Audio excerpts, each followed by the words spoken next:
Welcome to Let's Read the Books of Morrowind. Silence by Ganferal Kimmeth. I've heard of you, said the old vagabond, very impressed. Aren't you the adventurer who slew all those ash vampires in Ghostgate a couple of months back? That I am, said Aristian Silverthorn, with a weary smile for his admirer. He knew that his name was not yet legendary, and it was best to be polite. And you are? My name would have no meaning to you, but I'm Eredarathil, he said, raising a glass of grief. I hail from the region of Ghostgate, which is how I heard your name.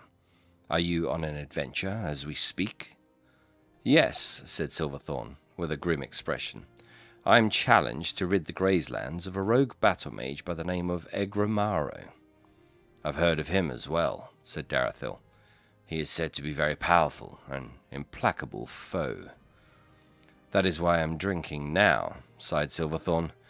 So tell me, what is your profession? I do nothing, said Darathil with some measure of pride. But in my youth I used to teach the skills of illusion at the University of Gwylym. Perhaps you can help me then, said Silverthorn, suddenly excited.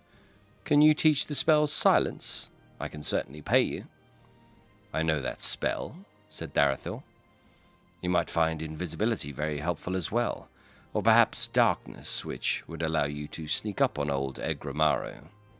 No, said Silverthorn firmly. I only have time to learn one spell. I have to kill Egramaro, collect the award, and be back in Nisus as quickly as possible. My wife worries when I'm away. Darathil agreed, and, as the two settled back in their seats at the corner club and tossed back glasses of grief, the old man shared his knowledge of the spell. He explained what it truly meant to bend sound, creating a cone of silence, as glass can bend light. He had Silverthorn close his eyes while he tapped the side of his glass, making him picture the sound as the physical entity it was, before it was extinguished. The adventurer, after a few hours of instruction, paid the old teacher and set off on his way.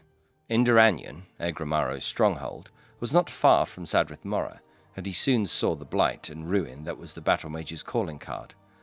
Delving into the depths of the ruins, Silverthorn was set upon by the servitors of Egramaro, living and undead. With his enchanted ebony blade, he cut through legions before facing the master himself in the desolate main hall. Egramaro bowed to his adversary sardonically, and then prepared to unleash a fireball to incinerate him. Before he had uttered the first word of the spell, he suddenly found that all the creaking and sighing of the ruins around him had been stilled. He opened his voice to speak, but there was no sound. Silverthorn took his time, strolling across the length of the hall, before dispatching the battle mage with one stroke of his blade. The adventurer rushed back to the tribunal temple, where he had received his quest, accepted the gold and the thanks, and was back in his house in Nisus but a few days later. His wife, Laia, was beside herself with worry. All I could do night after night is toss and turn. I kept imagining you, burned to ashes by that battle mage, and where would that leave me? Do we have enough gold that I could support myself if you, since Seren let it not be so, were killed during one of these jaunts? I don't think so. Why couldn't you get a nice position at the Fighters Guild right here in town? I hear they're looking for a trainer for the Imperial Guard. I know, you want a life of adventure and danger and freedom. But if you'd only take one moment to think of me, stuck here all by myself, worrying about you. I suppose you'd like it if I took more of an interest in your work, but it's like I was telling Ser Calasaya Vignum the other day. I said, Calasaya, what good is a husband? Laia continued to talk, deaf to the fact that her words were dead before they left her mouth. Silverthorn smiled and nodded his head, enjoying the silence. He could have killed Egramaro without the spell, he considered, but he could not have survived his wife.